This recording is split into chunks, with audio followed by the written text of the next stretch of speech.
The San Juan Basin in New Mexico has been producing oil and gas since the early 20th century.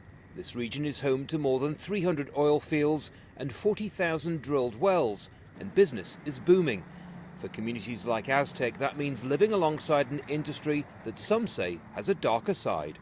The smell was so bad I totally lost my voice down there. But there are people just here, right? Living right over here. There are a lot of people living in these trailer parks. 74-year-old Shirley McNall is a lone voice in Aztec. For the past 13 years, this grandmother's been running what she calls a toxic tour of hell, exposing the health risks of living so close to gas wells.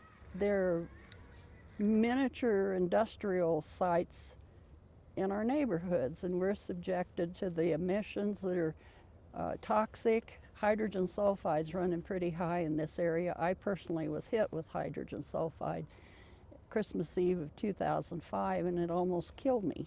Many of the wells in Aztec are just meters from homes, schools and hospitals, but no laws are being broken. Some residents know the risks all too well. Lee Burkett tells us the well next to his home caught fire 20 years ago. He says Shirley's work is helping make things safer and preserving the landscape. And I've been on well sites that there's a ruin, obvious ruin, in the well site itself, to where they've disturbed stuff in the past, which doesn't happen anymore because of what Shirley and people like her are doing to bring it to people's attention just the way things were and how they really ought to be.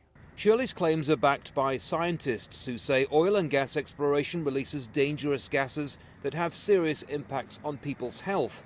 The state's Energy, Minerals and Natural Resources Department say their work with Shirley has been positive over the years.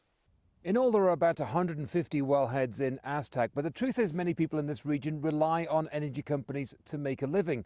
And while some may not appreciate Shirley's one-woman campaign, she has managed to attract the attention of researchers, scientists and elected officials, all with the aim of making living here safer.